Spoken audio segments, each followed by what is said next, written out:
এই লড়াইয়ে আপনারা ঠিক কোন জায়গায় দাঁড়িয়ে আছেন? আমরা লড়াইয়ে নেই, তৃণমূল কংগ্রেস লড়াইয়ে নেই। না ঠিক আছে, আমি একটা কথা বলছি, রাজীবদা খুব সুন্দর কথা বলেছে। রাজীবদা আমি জানি যে উনি বাই প্রফেশন বোধহয় ইঞ্জিনিয়ার পড়াশোনা করেছেন বা চার্টার অ্যাকাউন্টেন্ট, আমি এক্স্যাক্টলি বলতে পারছি না, কিন্তু আপনি খুব এই যে ধর্ম নিয়ে এতগুলো কথা বললেন, সর্বধর্মী আছেন, বিরাট উন্নয়ন উন্নয়ন উন্নয়ন উন্নয়ন, আপনি বলছেন প্রভু তো উন্নতি করেছেন পশ্চিমবঙ্গ। উন্নয়ন হয়নি আমি আচ্ছা, আপনি প্রশ্নই নিতে ভয় পান, আমি কি করবো বলুন তো? এত ভয় পেলে কি করে হবে? এটা আপনি রাজ্যের মন্ত্রী ছিলেন, আপনি বলুন তো আমাকে, আপনি পশ্চিমবঙ্গের মানুষের প্রধান উন্নয়নের যেটা মাপা হয় যে জায়গাতে, সেটাকে বলে HDI index, human development index. আপনি আমাকে বলুন তো পশ্চিমবঙ্গে 2011 সালের পর থেকে এখন পর্যন্ত মাথাপিছু রোজগার কমেছে না বেড়েছে? আমি সোজা প্রশ্ন করছি আপনাকে। নাম্বার 2, আপনি বলুন যে মুখ্যমন্ত্রী সর্বধর্ম সমন্বয় ইত্যাদি ইত্যাদি অনেক কথা বলেছেন, সরকারের কোনো ধর্ম হয় না, এই জায়গায় যাচ্ছেন সে জায়গায় যাচ্ছেন। আপনি একটা কারখানার নাম বলুন তো যে পশ্চিমবঙ্গে 5,000 লোকের চাকরি হয়েছে 2011 সালের পর থেকে। শুধুমাত্র ধর্মীয় পোলারাইজেশন, আপনি সুযোগটা কেন করে দিচ্ছেন বলুন তো? আপনার কি প্রয়োজন ছিল? আপনার আমাদের রাজ্যের মুখ্যমন্ত্রী রেড রোডে গিয়ে নামাজ পড়া আর বলা আপনাদের সেভিয়ার আমরা, বা এই যে প্রতিনিয়ত বিজেপিকে তার হাতে তাস তুলে দেওয়া, বা বিজেপিও যে কাজটা করছে, এই যে কাউন্টার পোলারাইজেশন করা, এই সুযোগটা কেন করে দিচ্ছেন আপনারা মানুষের কাজ না করে? আপনি বলুন তো আমাকে একটা উদাহরণ দিতে, যে আপনারা বলছেন বারবার যে এই রাজ্য থেকে কত মেধার পলায়ন হচ্ছে, কত পুঁজির পলায়ন হচ্ছে, flight of capital and flight of merit, এগুলো উন্নয়ন। এই উন্নয়নের কথা আপনি শুধু বলবেন উন্নয়ন মানে কি শুধু রং করা? উন্নয়ন মানে কি? এই উত্তর দেবেন উত্তর দেবেন পার্থদা। আমি এখন না উত্তর দিলে তো ভুলে যাবো। নিশ্চয়ই ভুলে যাবেন না, দেবেন পার্থদা। হ্যাঁ, আমার কথা হচ্ছে যে সরকারে যারা থাকবেন, একটা ধর্মনিরপেক্ষ দেশে, আমাদের রাজ্যে সব জায়গাতেই হচ্ছে সরকারকে তার রাজধর্ম পালন করতে হয়। এখন এটা যদি হয় যে কখনো শুনতে পাই যে গরুর দুধ দেয় তার তো লাথি খেতেই হবে, এটা হচ্ছে রাজধর্মের পক্ষে বিপজ্জনক স্টেটমেন্ট। যতটা বিপজ্জনক স্টেটমেন্ট হচ্ছে যে প্রসাদ দেখলে চেনা যায় আন্দোলনকারীদের, এটা হচ্ছে, আমি বললাম যে আপনাকে ব্যাধিটা কোথায়। এবং এই যে হিন্দু আইডেন্টিটি পলিটিক্স করব, ভোট পাবো হিন্দুত্বের নামে, সরকার গড়ব, তারপরে হিন্দু রাষ্ট্র করব, এত কিছু করবেন, অথচ দেশ কিন্তু ধর্ম। দেবাশিস দা তো বললেন যে আপনারাও করেছেন। সেটাই বলছি, এটা সোনার পাথর বাটি, আমি আপনাকে এটা বলছি। আর আবার আপনাকে বলি যে দেবাশিস বাবু যে কথাগুলো বললেন, সিন্স 1977 থেকে লেফট ফ্রন্ট যাওয়ার 5 বছর আগে পর্যন্ত পশ্চিমবঙ্গের যতগুলো দলিত আসন আছে, ট্রাইবাল আসন আছে, প্রত্যেকটার এর সংখ্যাগরিষ্ঠ সিংহভাগ আসনে হচ্ছে জয়ী হতেন বামপন্থীরা। আমাদের সেই পরিবর্তনটা, হ্যাঁ, এই সংখ্যাটা ছিল। ক্যাবিনেট হুইজ কান্তি বিশ্বাস, আপনি কেন বলছেন এটা? কান্তি বিশ্বাস এডুকেশন মিনিস্টার, না কান্তি বিশ্বাস আপনি জেনে গেছেন। না আবার আমার পার্টির লোকেরা কি করতে আপনাকে জানার দরকার নেই। ভাটপাড়া থেকে সিপিএম এর মেম্বার বলতো হি ইজ নট ভাটপাড়া। চন্ডাল কি করে এডুকেশন মিনিস্টার হবে? যে কান্তি চন্ডাল বিশ্বাস কি করে এডুকেশন মিনিস্টার? আপনাদের পার্টির লোকেরা সেন্সর করেছে। যতদিন এমএলএ ছিলেন, আপনারা সুভাষ চক্রবর্তীকে সেন্সর করেছেন, তারা পিঠে পুজো দেখেছিল। আরে বললাম, আমরা রেজ্জাক মোল্লাকে করেননি, আপনারা রেজ্জাক মোল্লাকে করেননি। চলে গেছেন রেজ্জাক মোল্লা, রেজ্জাক মোল্লার দায়িত্ব ধরে নেবেন আপনাদের। না, আমি আবারও বলছি যে অসত্য কথা বলে লাভ নেই।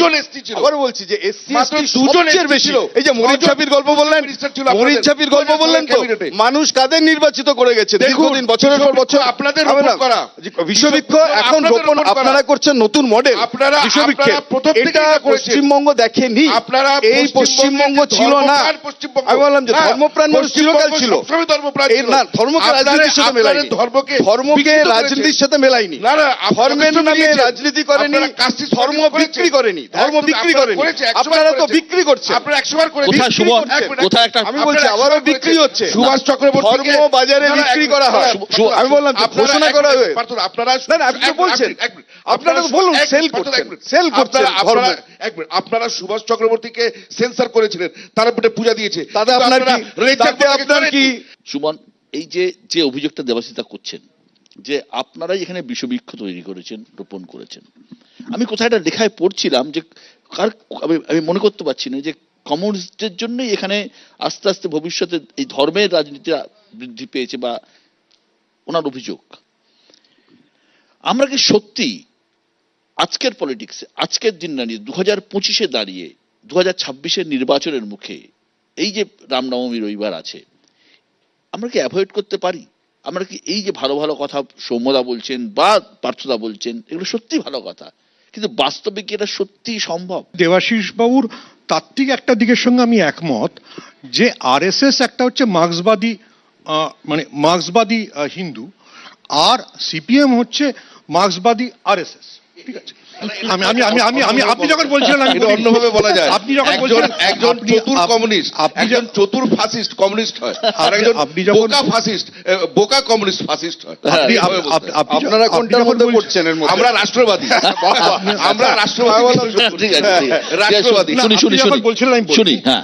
সেটা হচ্ছে, এটা তো সত্যি কথা যে পার্থ দ্বারা তো মানে সিপিএম তো শুধু 22% ভোট দেয়নি, হাতের পাঞ্জাবিতে চে গুয়েভারার ট্যাটু গুটিয়ে বিধায়ক চলে গেছে, মন্ত্রী চলে গেছে, ঠিক আছে, দ্যাটস এ।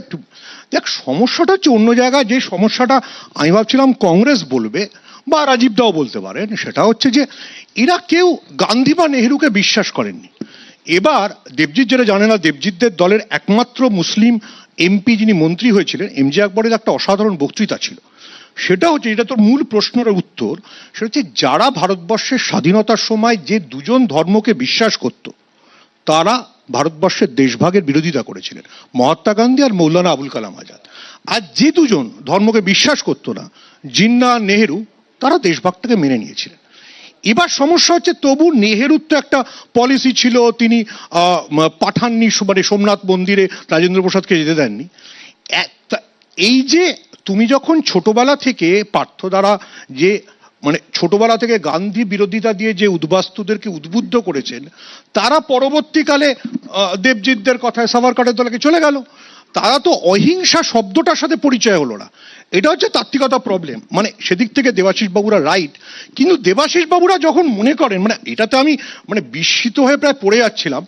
এটা ভাগ্যে শুনি গিয়ে মানে স্টার্ট আপ ইন্ডিয়া বা অন্য কোথাও বলেননি যে মুসলমানদের প্রচুর ভালো হয়েছে, না কেউ জলের মিস্ত্রি হয়েছে, রঙের মিস্ত্রি হয়েছে। ওটা নয়। এইটা যদি না, বিজেপি না, শ্রমিক- উন্নতির আমি প্যারামিটার শুধু- হয়, আমি শুধু শ্রমিকের যে জায়গায় তাহলে একটা তো করে- মানে আমি- মানে আমি- তার মানে আমি তাহলে শুধু আপনি শ্রমিকের জায়গায় একটাই- আপনি যখন বলছেন আমি বলিনি, তাহলে যখন নিশ্চিন্ত থাকুন, যদি কোনোদিন হিন্দু মানে ওনাদের না, না। কথা মতো হিন্দু মুখ্যমন্ত্রী হয়, তাহলে কিন্তু সবাইকে তা নয়, তা নয়। প্রেসিডেন্সি দেখুন, কলেজ যাদবপুর থেকে বেরিয়ে জলের মিস্ত্রি, কলের রঙের মিস্ত্রি, কলের ওটা- মিস্ত্রি, রঙের এগুলো মিস্ত্রি। হওয়ার জন্য ওনারা বলবেন। বোঝেননি, আপনি বোঝেননি। যেটা বলার চেষ্টা আমি করছেন, না, দেবজিতের কাছে আসছি হিন্দু- আসছি আসছি হিন্দু আসছি identity আর আসছি আসছি জীবন প্রশ্ন এক জায়গায় হয়েছে। আসছি আসছি এটা বলার দেবজিৎ চেষ্টা দেবজিৎ আমি আমার কথা বলবো।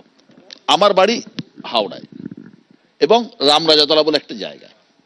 তো আমি ছোটবেলা থেকেই কিন্তু রামের মন্দির দেখে আসছি, রামনবমীতে রাম ঠাকুরের মিছিল দেখে আসছি, আমি ছোটবেলা থেকে দেখে আসছি। আমার বয়স এখন 55, আমি 55 বছরের যত জ্ঞান হওয়ার পর থেকে পুরোটা দেখে আসছি। এই যে রামনবমীতে মিছিল, তুমি নিজে বললে যে হ্যাঁ, রাম শক্তির প্রতীক, রাম ছিলেন যোদ্ধা, অস্ত্র তো থাকবেই, অস্ত্র হাতে মিছিল, এই যে আস্ফালন, এটা কিন্তু আমি ছোটবেলা থেকে দেখিনি। এগুলো তো নতুন সংস্কৃতি, যে এটা কি পশ্চিমবঙ্গের মানুষ, পশ্চিমবঙ্গের বাঙালি এরা মেনে নেবে? হাওড়া থেকে ট্রেন ধরে কিছুটা এগিয়ে গেলে বীরভূম বলে একটা জেলা আছে। বীরভূমের রামনবমী আমি অনুরোধ করব নিউজ 18 বাংলাকে এবারে কভার করতে। প্রতিবারই করি, প্রত্যেকবারে না, প্রত্যেকবারে করেন। এবার এবং নতুন কিছু হবে? সেইটা প্রায় 200 বছরের পুরনো, 200 বছরের ভয়ানক রকম অস্ত্র হাতে মিছিল হয়। এবং দেবজিৎ কিন্তু ভয়ানক শব্দটা ব্যবহার করে, দেবজিৎ ভয়ানক শব্দটা ব্যবহার করেছে। না, না, মানে তার মানে এদের কথার মধ্যেই আমাকে- লুকিয়ে রয়েছে। আচ্ছা, আমাকে আগে বলতে একটা- আমি বোধহয় একমাত্র লোক যে কিনা কারুর ব্যাপারে ইন্টারফেয়ার কখনো করিনি। বিশেষণের বিশেষণ হিসেবে ভয়ানক ব্যবহার হলে অস্ত্রের আগে ভয়ানক, মানে ভয়ানক ধরনের অস্ত্র নিয়ে মিছিল হয়। আচ্ছা, হ্যাঁ, এখন ভয়ানক এখন ধরনের পানিনির অস্ত্র। ব্যাকরণও যদি এখানে বসে বলতে হয়, এখান থেকে শুরু করতে হলে মুশকিল। এবারে দ্বিতীয়, ঠিক আছে, বলো, বলো। এবারে বলি সাহিত্যের যে রস, ভয়ানক। যেটা বলতে চাইছি, সেই মিছিল আমরা, আমাদের দুর্ভাগ্য, আমরা এই যে বলছিলেন না যে সত্যি তো রামনবমীর মিছিল, রাস্তায় নেমে আসা, মন্দিরে থাকা রাম। আচ্ছা, অন্য সব বিষয়েতে যখন রাস্তা আটকে, প্রত্যেক শুক্রবার রাস্তাগুলো আটকে যায় এবং কলকাতা পুলিশ এবং অন্যান্য পুলিশ যখন ট্রলি দিয়ে আটকে দেন, তখন তো মনে হয় না? পার্থদা আজকে বলছেন যে এই মানে বিভেদের রাজনীতির জন্য তৃণমূল কংগ্রেস দায়ী, কিন্তু সেদিন রেড রোডে প্রথম নামাজ কারা পড়তে অ্যালাউ করেছিল? রেড রোড বন্ধ করে মমতা বন্দ্যোপাধ্যায় করেননি। বিজেপির তো প্রশ্নই ওঠে না। এই দুর্জয় ঘাটিতে বিজেপি কবে আসবে, কখন আসবে, এইসব নিয়ে যখন সবাই ব্যস্ত ছিল, এখন অবশ্য আমরা অনেকটা এসে গেছি, 2.80 কোটি ভোট আমাদের হাতে 35 বেড়ে গেল কিন্তু। হ্যাঁ একটু বেড়ে গেছে আসলটা তাই। তো ব্যাপার হচ্ছে যে সেই সময় যখন ওইগুলো হতো তখন কিন্তু জ্যোতিবাবুর সরকারে ছিলেন, মাথা ভেঙে দেওয়া বুদ্ধবাবুর সেই যে মাথা ভেঙে দেবো এইসব করতে টরতে এলে, তো তারপরে তারাই হেডলেস হয়ে গেছে, এখন 5%, তারপরে আস্তে আস্তে বিলুপ্ত শূন্যের মান। এবারে যেটা কথা বললেন আমার রাজীব দা, একদম একদম রাজীব দা একটা অসাধারণ কথা বলেছেন যে জয় শ্রীরাম কি সত্যি কোনো স্লোগান হওয়া উচিত, এটা নিয়ে কথা। দেখুন, রামই ভারত, ভারতই রাম, এটাতে কোনো সন্দেহ নেই, রামের ভারত। এখানে জয় শ্রীরাম মানে কি? যদি আপনি ইরানে যান, সোরাব রুস্তমের নাম শুনেছেন, অনেকেই বলবেন, অনেকে জানেন না, এই সুমনদা জানেন একমাত্র, অনেকেই এখানে হয়তো জানেন না, আমিও জানতাম না। তো সেখানে সোরাব বা রুস্তম কেউ কিন্তু মুসলমান ছিলেন না, তারা জাতীয় নেতা। সেই জন্য এখনো পর্যন্ত সোরাব রুস্তম হচ্ছে ইরানের জাতীয় নেতা, মুসলমান দেশ কিন্তু জাতীয় নেতা। রামকে কেউ দেবতা হিসেবে পুজো করুন বা না করুন, এটাতে কোনো সন্দেহ নেই যে যারা রামনবমীর বিরোধিতা করছেন এবং যারা রামনবমীর পক্ষে এই দেশে হাঁটছেন তাদের ডিএনএতে সবারই রাম রক্ত বইছে এবং রাম রক্ত সবারই বইছে। এবারে শেষ যে এই মিছিলে অস্ত্র থাকবে কি থাকবে না, অস্ত্র প্রতীকী হবে কি হবে না, এই নিয়ে ল অ্যান্ড অর্ডার নিয়ে একটা সরকার ভাবতেই পারে, আমিও মনে করি ভাবতেই পারি, হ্যাঁ। কিন্তু কোন সরকারি সিস্টেম এ কথা বলতে পারে, ওই শোনো ভাই, মানে আমি বলছি একদম দায়িত্ব নিয়ে বলছি, ওসি সাহেব ডেকে বলছেন রামনবমীর যারা করছেন, কোনো বিজেপির নেতাকে বলছেন না, কারণ সেখানে অসুবিধা হয়ে যায়। এমনি যারা সাধারণ রামনবমীর মিছিল করবেন একটা পারমিশন নিতে গেছেন, এখন তো এটা নিয়মও, একটা গণতান্ত্রিক দেশে শুধু রামনবমীর জন্যই বা সরস্বতী পুজোর জন্যই তো এই রাজ্যে পারমিশন লাগে, দুর্গা পুজো কালী পুজোর জন্য, বাকি কোনো কিছুর জন্য কিন্তু পারমিশন লাগে না। সিএ নিয়ে যখন 3 দিন ধরে ট্রেন পড়েছিল, কে কার পারমিশন নিয়েছিল? উড়ন্ত লাথি এসে পড়েছিল ছুটন্ত পুলিশের পেছনে, সে তো ছেড়ে দিন, তাতেও আমাদের আবার এখান থেকে ওই 3 কেজি আলু না 10 কেজি আলু টালুরা ওইসব পাঠিয়েছিলেন, 3 কেজি তেল, এইসব ইয়েরা পাঠিয়ে, ছোট করে ফেলছি। তো ব্যাপার হচ্ছে খুব সিম্পল, যে তখন বলা হয়েছে পুলিশ সাহেবরা সব ডেকে ডেকে বলছেন, দর্শকরাও শুনুন, পুলিশ সাহেবরা বিভিন্ন জায়গায় দেখে দেখে বলছেন যে পতাকা বেশি নেওয়া যাবে না, অস্ত্র তো নেওয়া যাবেই না, ঠিক আছে অস্ত্র নিয়ে ঠিক আছে একটুখানি একটু চেপে চুপে খেলতে হবে, এক পক্ষের হাতে অস্ত্র থাকবে, বছরে একবারই বেরোয়, আর রামনবমী রোজ বেরোয়, সেই জন্য অস্ত্র নিয়ে বেরোনো যাবে না, এটা ঠিক আছে বুঝলাম, অসুবিধা আছে 30%, কিন্তু বাকি পতাকাও নিয়ে বেরোনো যাবে না, 10 জনের বেশি লোক হাঁটবে না। আরে ভাই, রামের দেশে যদি 10 জনের বেশি লোক হাঁটে, সেই জন্য সংগীত হিন্দু এবারে বেরোবে 1 কোটির ওপর লোক রাস্তায় বেরোবে। এক এক করে বলি। প্রথম হচ্ছে আমাদের সৌম্যদা অনেকগুলো কথা বললেন যে উন্নয়ন, কি উন্নয়ন হয়েছে। তো উন্নয়ন যারা চোখে দেখতে পারে না তারা অন্তত বলি যে ভোটের শতাংশের বিচার করুক, যে মানুষ ভোট দিয়ে কাকে নির্বাচিত করছে, সুতরাং আমার বক্তব্য তো তার মানে কি, ভোটের শতাংশের বিচারে আপনাকে ভোট দিচ্ছে মানে মানুষ তো নিশ্চয়ই বুঝছে যে এরা ভালো কাজ করেছে। 1, 2 আপনি বলেছেন যে আপনি কিছু আপনি ইন্ডেক্স ফিন্ডেক্স ইত্যাদি বলেছেন, জানতে চেয়েছি। আচ্ছা, আমার বক্তব্য হচ্ছে যে ভারতবর্ষের বর্তমানে যা জিডিপি, যদি অ্যাভারেজ দেখেন, বাংলার জিডিপি কিন্তু ভারতবর্ষের অ্যাভারেজ জিডিপির থেকে বেশি। গ্রোথ একদম না, গ্রোথ আমি বলে দিচ্ছি গ্রোথ। এবার আপনি আমায় বললেন ঈদের রেড রোডের কথা, আচ্ছা দুর্গাপুজোর কার্নিভালের কথা তো বললেন না। কেন বলবো না? দুর্গাপুজোর কার্নিভাল যে আজকে বলতে পারেন সারা বিশ্বে যদি পশ্চিমবঙ্গকে যদি কেউ বিশ্বের দরবারে স্থান দিয়ে থাকে, তার নাম মমতা বন্দ্যোপাধ্যায়। সেটা বলছেন না আপনি? মুখ্যমন্ত্রী এটা তো কাজ, মুখ্যমন্ত্রী উন্নয়ন, এটাই কাজ, সবই কাজ মুখ্যমন্ত্রী। আমি তো বলছি উন্নয়নে এটাও মুখ্যমন্ত্রীর কাজ না। আমার বক্তব্য আমি 3টে প্রশ্ন করেছি, আমার বক্তব্য শুধু আপনি ঈদের রেড রোড বলবেন আর বাদ বাকিগুলো বলবেন না, সেটা তো হতে পারে না। আমি বলছি আবার আমি কিন্তু আপনার কথা বলা কাটিনি, আপনি পরে বলবেন, আপনি সময় বলবেন। আচ্ছা, এরপরে আমি বলি যে আমাদের একমাত্র সরকার শুনছি, সরকার করো না আগে, তারপরে তো দেবজিৎ অনেকগুলো প্রসঙ্গ বললো। আমি আবার বলবো, সেই একটা জায়গায় ঘুরে ফিরে 1 কোটি মানুষ, 1.5 কোটি মানুষ, অর্থাৎ কি এদের কাছে এখন দরকার হচ্ছে সংখ্যাটা, এদের কাছে দরকার হচ্ছে সংখ্যাটা। এরা একটা জিনিস রাজনীতির মারপ্যাচে বুঝে গেছে যে মমতা বন্দ্যোপাধ্যায়ের সাথে উন্নয়নের প্রতিযোগিতা করে পারা যাবে না। মমতা বন্দ্যোপাধ্যায়ের সাথে যদি আজকে ওরা কোথাও বলছে যে মমতা বন্দ্যোপাধ্যায় এই করেছে, আমরা এই করতে চাই। ওদের দেখুন খালি কথাবার্তার মধ্যে রয়েছে শুধুমাত্র ধর্ম ধর্ম আর ধর্ম। হ্যাঁ, 2,500 টাকা এরা হচ্ছে দেবো বলেছি তো। ভাই দেবজিৎ, এই তো তুমি বললে যে আমি কাউকে বাধা দিইনি। দেবজিতের কথার মধ্যে প্রত্যেকটা ছত্রে ছত্রে রয়েছে শুধু ধর্ম। রামের ভারত, আচ্ছা শুধু রামের ভারত হবে কেন? আর কারোর ভারত হবে না? আরে ভারতবর্ষের তুমি কি তার মানে কি এদের সূক্ষ্ম ইচ্ছা হচ্ছে সংবিধান পরিবর্তন করার? এই কথাটার মধ্যে এদের কাজই হচ্ছে, আমি আবার বলছি, এরা চাইছে সূক্ষ্মভাবে সংবিধান পরিবর্তন করার। ভারতবর্ষের যে সংবিধান, সেই সংবিধানটা পরিবর্তন করে এরা কিন্তু একটা অন্য রাষ্ট্রীয় যন্ত্রে পরিণত করতে চাইছে।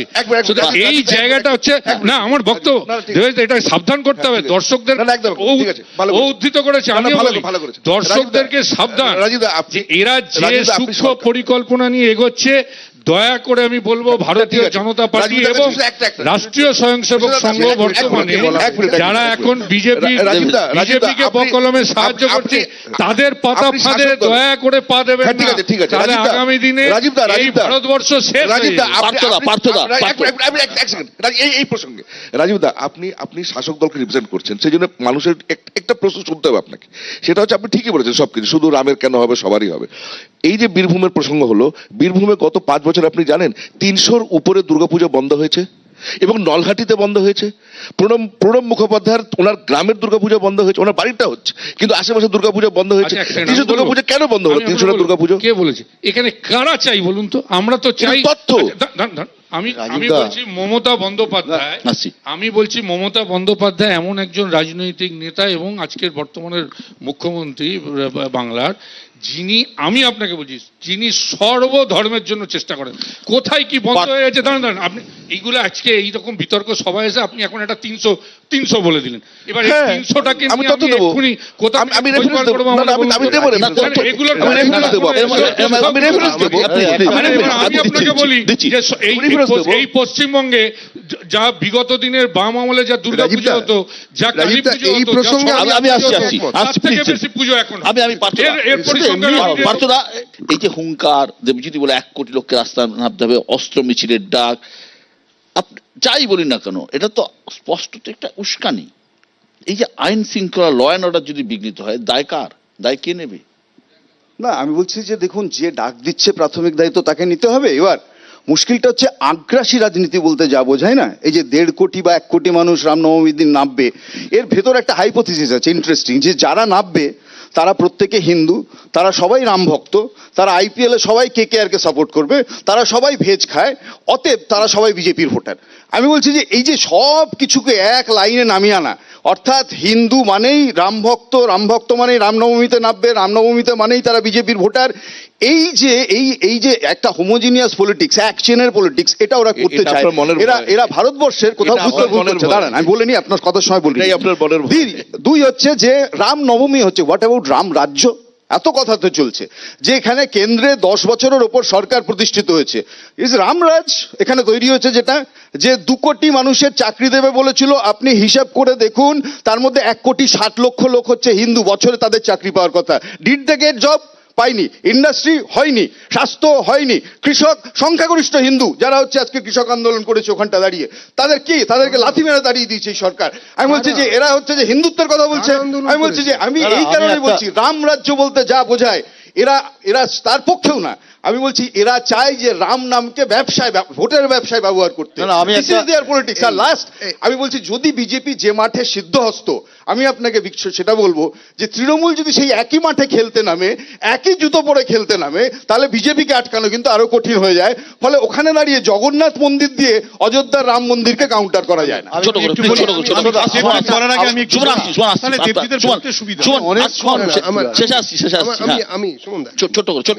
একদম ছোট্ট প্রথম কথা হচ্ছে যে আপনারা দেখুন, আমাদেরকে বারে বারে বলছেন বিজেপির লোকেরা রামের কথা বলছে, গেরুয়া পরে ইত্যাদি, ঠিক আছে চলো, কিন্তু আপনি বলুন মোহাম্মদ সেলিম যখন ঈদের ইফতারে যান, তো ধর্মের সঙ্গে তো কোনো সম্পর্ক থাকা উচিত নয়।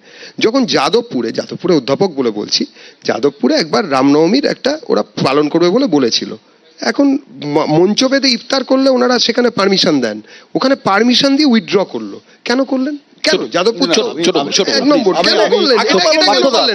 আজকে যাদবপুরে এবং তারপরে আরে এই দাদা এখনো শেষ হয়নি এক মিনিট। না, না, please, পার্থ আরো সুবিধা হবে এবং যাদবপুরের ক্যাম্পাসে দুর্গাপুজো হয়েছে, সরস্বতী পুজো হয়েছে, রামনবমী হয়েছে, ইফতার হয়েছে। রামনবমী পার্থ- না, না, না, গতবার